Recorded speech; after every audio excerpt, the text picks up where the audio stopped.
ನಮಸ್ಕಾರ ಫ್ರೆಂಡ್, ನಮ್ಮ channel subscribe ಆಗಿ ಹಾಗೆ ಲೈಕ್ ಮಾಡಿ ಶೇರ್ ಮಾಡಿ ಫ್ರೆಂಡ್ 1 BHK ಫ್ಲ್ಯಾಟು ಏನು ರಾಜೀವ್ ಗಾಂಧಿ ವಸತಿ ನಿಗಮ 1,00,000 ಮುಖ್ಯಮಂತ್ರಿ ಬಹುಮಾಡಿ ಕನ್ನಡ 1 BHK ಫ್ಲ್ಯಾಟು ಏನಿದೋ ಈಗ ಹಿಂದೆ ತಾತ್ಕಾಲಿಕ ಹಂಚಿಕೆ ಪತ್ರ ಕೊಟ್ಟಿದ್ದರು. 2021ನೇ ಸಾಲಿನಲ್ಲಿ ಅರ್ಜಿ ಕರೆದಿದ್ದಾರಲ್ಲ, ಅವಾಗ ತಾತ್ಕಾಲಿಕ ಹಂಚಿಕೆ ಪತ್ರ ಕೊಟ್ಟಿದ್ದರು ಫ್ರೆಂಡು. ಈಗ ಹಳೆ ಹಂಚಿಕೆ ಪತ್ರ ಬದಲು ಹೊಸದಾಗಿ ಹಂಚಿಕೆ ಪತ್ರ ತಾತ್ಕಾಲಿಕ ಹಂಚಿಕೆ ಪತ್ರ ಮಾಡಿದ್ದಾರೆ. ಅಂದರೆ ಸುಮಾರು ಒಂದು 1 ಇಯರ್ ಮೇಲೆ ಇದಾಯಿತು.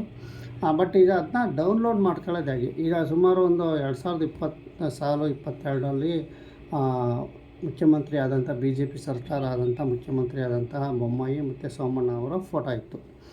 ಈಗ ಅದೇ ತಾತ್ಕಾಲಿಕ ಹಂಚಿಕೆ ಪತ್ರದಲ್ಲಿ ಯಾವ ರೀತಿ ಇದೆ ಅನ್ನೋದು ಮತ್ತು ನೀವು ನಿಮ್ಮ ಮೊಬೈಲಲ್ಲಿ ಸಹ ಡೌನ್ಲೋಡ್ ಮಾಡ್ಕೋಬೋದು. ತಾತ್ಕಾಲಿಕ ಹಂಚಿಕೆ ಪತ್ರ ನೀವು 50,000 ಕಟ್ಟಿ ಅದ ನಂತರ ನೀವು ಫ್ಲ್ಯಾಟ್ ಬುಕ್ ಮಾಡಿದಾಗ ನಿಮಗೆ ತಾತ್ಕಾಲಿಕ ಹಂಚಿಕೆ ಪತ್ರ ಬರುತ್ತೆ.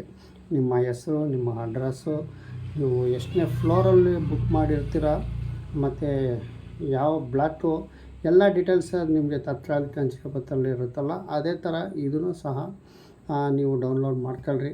ಮತ್ತೆ ಹೊಸದಾಗಿ ಡೌನ್ಲೋಡ್ ಮಾಡ್ಕೋಬೋದು. ಮಿಸ್ಸಾಗಿ ಕಳೆದೋಗಿದ್ರೂ ಸಹ ನಿಮಗೆ ಇಲ್ಲಿ ಮೊಬೈಲ್ನಲ್ಲೇ ನೀವು ಡೌನ್ಲೋಡ್ ಮಾಡ್ಕೋಬೋದು. ಅದು ಯಾವ ರೀತಿ ಡೌನ್ಲೋಡ್ ಮಾಡ್ಬೋದು ನಾನು ನಿಮಗೆ ತೋರಿಸ್ಕೊಡ್ತೀನಿ. ಮತ್ತು ಇದು ವೆಬ್ಸೈಟು ರಾಜೀವ್ ಗಾಂಧಿ ವಸತಿ ನಿಗಮದ ವೆಬ್ಸೈಟು ನೋಡಿ. ಮೊದಲಿಗೆ ನೀವು ಆಶ್ರಯ ಕರ್ನಾಟಕ ಗೌರ್ಮೆಂಟಿನ ವೆಬ್ಸೈಟಿಗೆ ಹೋಗಿ, ನಿಮಗೆ ಸ್ಕ್ರೀನಲ್ಲಿ ತೋರಿಸ್ತಾ ಇರ್ತೀನಿ.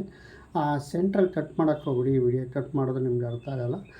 ಮೊದಲಿಗೆ ನೀವು ಆಶ್ರಯ ಕರ್ನಾಟಕ ಗೌರ್ಮೆಂಟಿನ ವೆಬ್ಸೈಟ್ ಸ್ಕ್ರೀನಲ್ಲಿ ಹಾಕಿರ್ತೀನಿ, ಇಲ್ಲ ಡಿಸ್ಕ್ರಿಪ್ಷನ್ ಬಾಕ್ಸಲ್ಲಿ ಈ ವೆಬ್ಸೈಟ್ ಲಿಂಕು ಸಹ ಇರುತ್ತೆ, ಅಲ್ಲಿ ಕ್ಲಿಕ್ ಮಾಡಿದಾಗ ನಿಮಗೆ ಈ ಥರ ತೋರಿಸುತ್ತೆ. ಈ ಥರ ತೋರಿಸಿದಾಗ ನಿಮಗೆ ಡೌನ್ಲೋಡ್ ಮಾಡೋದು ನಿಮಗೆ ತೋರಿಸ್ತೀನಿ. ಮೊದಲಿಗೆ ಆಶ್ರಯ ಕರ್ನಾಟಕ ಗೌರ್ಮೆಂಟಿನ ವೆಬ್ಸೈಟಿಗೆ ಹೋದಾಗ ಈ ಥರ ನಿಮಗೆ ಬರುತ್ತೆ. ನೋಂದಣಿ ಪ್ರಕ್ರಿಯೆ ಮತ್ತು 1 BHK 2 BHK ಅಂತ ನಮಗೆ ಬೇಕಾಗಿರೋದು 1 BHK 2 ತಾತ್ಕಾಲಿಕ ಹಂಚಿಕೆ ಪತ್ರ ಫ್ರೆಂಡ್. ಇಲ್ಲಿ 1 BHK ಫ್ಲ್ಯಾಟು ನಮ್ದು ಏನಾರ ಅಡ್ರೆಸ್ ಚೇಂಜ್ ಮಾಡಿಸಿದರೆ ಅಥವಾ ನಮ್ದು ಏನಾರ ತಾತ್ಕಾಲಿಕ ಹಂಚಿಕೆ ಪತ್ರ ಕಳೆದೋಗಿದ್ರೆ, ಹಿಂದೆ BJP ಸರ್ಕಾರ ಇತ್ತು, ಈಗ ಕಾಂಗ್ರೆಸ್ ಸರ್ಕಾರ ಬಂದಿದೆ. ಈಗ ನಮ್ಮದು ಯಾವ ರೀತಿ ತಾತ್ಕಾಲಿಕ ಹಂಚಿಕೆ ಪತ್ರ ಇರುತ್ತೆ, ಅವರ ಫೋಟೋಗಳು ಇದು ಹಿಂದೆ, ಈಗ ಫೋಟೋಗಳಿದ್ದಾವೆ, ಎಲ್ಲ ನೀವು ಹೊಸದಾಗಿ ಡೌನ್ಲೋಡ್ ಮಾಡ್ಕೋಬೋದು. ನೋಡಿ, ಇಲ್ಲಿ ನಿಮಗೆ 1 BHK ಕೆಳಗಡೆ ಆನ್ಲೈನ್ ಅರ್ಜಿ, 2ನೇದು ಸ್ವೀಕೃತಿ ಡೌನ್ಲೋಡು, 3ನೇದರಲ್ಲಿದೆ ನೋಡು ತಾತ್ಕಾಲಿಕ ಹಂಚಿಕೆ ಪತ್ರ ಡೌನ್ಲೋಡ್. ಇದ್ರ ಮೇಲೆ ನೀವು ಕ್ಲಿಕ್ ಮಾಡಬೇಕಾಗುತ್ತೆ.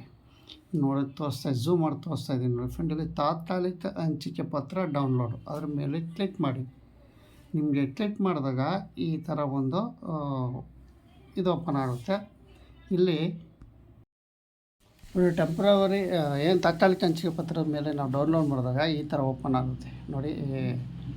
ಮೊದಲಿಗೆ ನೀವು ಅರ್ಜಿ ಸಲ್ಲಿಸಿರ್ತಾರಲ್ಲ, ಅದು ಅಪ್ಲಿಕೇಶನ್ ನಂಬರ್ ನೀವು ಇದ್ರ ಮೆನ್ಷನ್ ಮಾಡಬೇಕು. ಅಪ್ಲಿಕೇಶನ್ ನಂಬರ್ ಮೆನ್ಷನ್ ಮಾಡ್ತಿದ್ದಂಗೆ ಇದು ಆಟೋಮೆಟಿಕ್ಕಾಗಿ ಇಲ್ಲಿ ನಿಮ್ಮ ಮೊಬೈಲ್ ನಂಬರ್ ತಗೊಳುತ್ತೆ. ನೀವೇನು ರಾಜೀವ್ ಗಾಂಧಿ ವಸತಿ ನಿಗಮಕ್ಕೆ ನಿಮ್ಮ ಮೊಬೈಲ್ ನಂಬರ್ ಕೊಟ್ಟಿರ್ತೀರೋ ಆ ನಂಬರು ಇಲ್ಲಿ ತಾಳುತ್ತೆ ಫ್ರೆಂಡ್. ನಿಮ್ಗೆ ತಾಳ್ದಾಗ ನೆಕ್ಸ್ಟ್ ನಿಮಗೆ ನೋಡಿ ಇಲ್ಲಿ ಅಪ್ಲಿಕೇಶನ್ ನಂಬರು ಮತ್ತು ಮೊಬೈಲ್ ನೋಡಿ. ಅಪ್ಲಿಕೇಶನ್ನು ಮಾಡಿದ್ದೀನಿ, ನಂಬರ್ ಅದಾಗದೇ ಮೊಬೈಲ್ನಲ್ಲಿ ಆಟೋಮೆಟಿಕ್ಕಾಗಿ ನಂಬರ್ ತಾಳುತ್ತೆ. ಅರ್ಜಿ ಹಾಕುವಾಗ ನೀವೇನು ಮೊಬೈಲ್ ನಂಬರ್ ಕೊಟ್ಟಿರ್ತೀರಲ್ಲ, ಅದೇ ನಂಬರ್ ಇಲ್ಲಿ ಮೊಬೈಲ್ ನಂಬರ್ ತಗೊಂಬರುತ್ತೆ, ನೀವೇನು ಹಾಕೋಂಗಿಲ್ಲ. ಅದ ನಂತರ ನೀವು ಅರ್ಜಿ ಇರೋ ನಂಬರೇ ಇರಬೇಕು. ಬೇರೆ ಚೇಂಜಸ್ ಇದ್ದರೆ ಇಲ್ಲ ರಾಜೀವ್ ಗಾಂಧಿ ವಸತಿ ನಿಗಮಕ್ಕೆ ಹೋಗಿ ಅಲ್ಲಿ ಚೇಂಜಸ್ ಮಾಡಬೇಕಾಗುತ್ತೆ. ಇಲ್ಲ ಅಂದರೆ ನೀವು ಅದೇ ನಂಬರ್ ಇದ್ದರೆ ನೀವು ನಂಬರ್ ಆಟೋಮೆಟಿಕ್ ಬರುತ್ತಲ್ಲ, ಬಂದ ನಂತರ ಇಲ್ಲಿ ಕಂಟಿನ್ಯೂ ಅಂತ ಕ್ಲಿಕ್ ಮಾಡಬೇಕಾಗುತ್ತೆ. ನೀವು ಮೊದಲಿಗೆ ಕಂಟಿನ್ಯೂ ಅಂತ ಕ್ಲಿಕ್ ಮಾಡಿದ್ಮೇಲೆ OTP ಬರೋದು. ನಾನು ಮೆನ್ಷನ್ ಇಲ್ಲಿ ಕೆಳಗಡೆ ಕೊಟ್ಟಿದ್ದೀನಿ ನೋಡಿ. ಮೊದಲಿಗೆ ಅರ್ಜಿ ನಂಬರ್ ಹಾಕಿ, ಅದ ನಂತರ ನೀವು ಮೊಬೈಲ್ ನಂಬರ್ ಅದೇ ಬಂದಿರುತ್ತೆ, ಕಂಟಿನ್ಯೂ ಮೇಲೆ ಕ್ಲಿಕ್ ಮಾಡಿ. ಕಂಟಿನ್ಯೂ ಕ್ಲಿಕ್ ಮಾಡಿದ ನಂತರ ನಿಮ್ಮ ಮೊಬೈಲ್ಗೆ ಮೆಸೇಜ್ ಬರುತ್ತೆ. ಆ ಮೆಸೇಜ್ ಬಂದಾಗ OTP ನಂಬರ್ ನೀವು ಇಲ್ಲಿ ಹಾಕಬೇಕಾಗುತ್ತೆ. ಈ OTP ನಂಬರ್ ನೀವು ಮೊಬೈಲಲ್ಲಿ ಹಾಕಿದಾಗ ಅದ ನಂತರ ನೀವು ಡೌನ್ಲೋಡ್ ಅಂತ ನಿಮಗೆ ಬಂದಿರುತ್ತೆ. ಇಲ್ಲಿ ಕಾಣಿಸ್ತಾ ಇದೆ ನೋಡಿ ಫ್ರೆಂಡ್, ಇಲ್ಲಿ ಡೌನ್ಲೋಡ್ ಅಂತ ಬಂದಿರುತ್ತೆ. ಈ ಡೌನ್ಲೋಡ್ ಮೇಲೆ ಕ್ಲಿಕ್ ಮಾಡಿದ್ರೆ ನಿಮ್ಮ ಹತ್ರ ಮೊಬೈಲ್ನಲ್ಲಿ PDF ಇರಬೇಕು, PDF ಆ್ಯಪ್ ಇರಬೇಕು.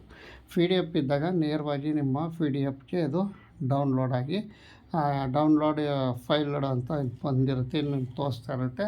ಅದರ ನಂತರ ನಿಮ್ಮ ಪಿ ಡಿ ಎಫ್ಗೆ ಹೋಗಿ ಕ್ಲಿಕ್ ಮಾಡಿ ಅದ್ರ ಮೇಲೆ ನೋಡಿ ರಾಜೀವ್ ಗಾಂಧಿ ವಸತಿ ನಿಗಮ ನಿಮ್ಮದು ತಾತ್ಕಾಲಿಕ ಹಂಚಿಕೆ ಪತ್ರ ಡೌನ್ಲೋಡ್ ಆಗಿರುತ್ತೆ, ಅಂದರೆ ಕಲ್ಲರಲ್ಲಿ ಡೌನ್ಲೋಡ್ ಆಗುತ್ತೆ. ನೀವು ಬೇಕಾದರೆ ಡೌನ್ಲೋಡು ಅದನ್ನ ಮೊಬೈಲ್ ಮುಖಾಂತರ ಪ್ರಿಂಟೌಟು ನೀವು ತಗೋಬೋದು. ಇದು 1 BHK ಫ್ಲ್ಯಾಟು ಡೌನ್ಲೋಡ್ ಯಾವ ರೀತಿ ಮಾಡೋದು ಅಂತ ನಿಮಗೆ ತೋರಿಸ್ತಾ ಇದ್ದೀನಿ. 2 BHK ಸಹ ಇದೇ ಥರ ಡೌನ್ಲೋಡ್ ಮಾಡ್ಕೋಬೋದು. 1 BHK ಫ್ಲ್ಯಾಟು ನಿಮಗೆ ಈಗ ತಿಳಿಸಿದ್ದೀನಿ, ಇನ್ನೊಂದು ಸರಿ ತಿಳಿಸ್ಬಿಡ್ತೀನಿ ನೋಡಿ. ಮೊದಲಿಗೆ 1 BHK ಫ್ಲ್ಯಾಟು ಆಶ್ರಯ ಕರ್ನಾಟಕ ಗೌರ್ಮೆಂಟಿನ ವೆಬ್ಸೈಟಿಗೆ ಹೋಗಿ ಅದರ ನಂತರ ನೀವು ತಾತ್ಕಾಲಿಕ ಹಂಚಿಕೆ ಪತ್ರ ಡೌನ್ಲೋಡ್ ಇರುತ್ತಲ್ಲ ಅದ್ರ ಮೇಲೆ ಕ್ಲಿಕ್ ಮಾಡಿ. ಕ್ಲಿಕ್ ಮಾಡಿದ ನಂತರ ನಿಮಗೆ ಅಪ್ಲಿಕೇಶನ್ ನಂಬರ್ ಕೇಳುತ್ತೆ, ನೀವು ಅರ್ಜಿ ಹಾಕಿರ್ತೀರಂತಲ್ಲ ಆ ನಂಬರ್ ನೀವು ಕೇಳಿ 2021 ಅಂತ ಇರುತ್ತೆ ನೋಡಿ. ಆ ನಂಬರು ನೀವು ಮೆನ್ಷನ್ ಮಾಡ್ತಿದ್ದಂಗೆ ಇಮಿಡಿಯೇಟ್ಲಿ ನೀವು ಅರ್ಜಿಯಲ್ಲಿ ನಂಬರ್ ಕೊಟ್ಟಿರ್ತೀರಲ್ಲ ಆ ನಂಬರು ನಿಮಗೆ ಆಟೋಮೆಟಿಕ್ಕಾಗಿ ಅದೇ ಬರುತ್ತೆ, ನೀವೇನು ಟೈಪ್ ಮಾಡೋಂಗಿಲ್ಲ. ನಂಬರ್ ಬರ್ತಿದ್ದಂಗೆ ನೀವು ಕಂಟಿನ್ಯೂ ಅಂತ ಇರುತ್ತಲ್ಲ ಕಂಟಿನ್ಯೂ ಮೇಲೆ ಕ್ಲಿಕ್ ಮಾಡಿ. ಕ್ಲಿಕ್ ಮಾಡಿದ ನಂತರ ನಿಮ್ಮ ಮೊಬೈಲ್ಗೆ ಒಂದು ಮೆಸೇಜ್ OTP ಬರುತ್ತೆ.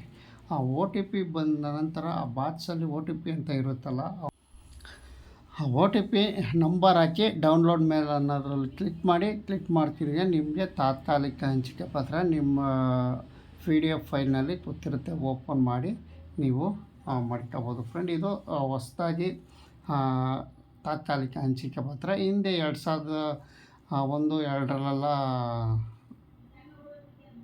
BJP ಸರ್ಕಾರದ ಫೋಟೋಗಳಿದ್ವು, ಮುಖ್ಯಮಂತ್ರಿ ಬೊಮ್ಮಾಯಿ ಫೋಟೋ, ಸೋಮಣ್ಣ ಅವ್ರ ಫೋಟೋ. ಈಗ ಅದು ಕಿತ್ತಾಕಿದ್ದಾರೆ. ನಂತರ ಈಗ ಇದು ನಿಮಗೆ ಈ ಥರ ಬರ್ತಾಯಿದೆ ಅಂತಲೇ ಹೇಳ್ಬೋದು ಫ್ರೆಂಡ್. ಇಷ್ಟು ನಿಮಗೆ ತಾತ್ಕಾಲಿಕ ಹಂಚಿಕೆ ಪತ್ರ ಡೌನ್ಲೋಡ್ ಮಾಡೋದಾಗೆ ಎಲ್ಲ ಸಂಪೂರ್ಣವಾಗಿ ವಿವರ ಕೊಟ್ಟಿದ್ದೀನಿ. ನೆಕ್ಸ್ಟ್ ನೀವು ರಾಜೀವ್ ಗಾಂಧಿ ವೆಬ್ಸೈಟಲ್ಲಿ ಯಾವ ರೀತಿ ಫ್ಲ್ಯಾಟ್ಗಳು ಚೆಕ್ ಮಾಡೋದು ಮತ್ತು ಯಾವ ರೀತಿ ಖಾಲಿ ಇರೋದು ತೋರಿಸ್ತಾ ಇದ್ದಾವೆ ಎಲ್ಲ ನಿಮಗೆ ಸಂಪೂರ್ಣವಾಗಿ ವಿವರ ಕೊಡ್ತೀನಿ ಅಂತ. ನಿಮಗೆ ಈ ವಿಡಿಯೋ ಇಷ್ಟ ಆದರೆ ದಯವಿಟ್ಟು ಒಂದು ಲೈಕ್ ಮಾಡಿ, ಹೊಸ್ದಾಗಿ ಸಬ್ಸ್ಕ್ರೈಬ್ ಆಗಿಲ್ಲ ಅಂದರೆ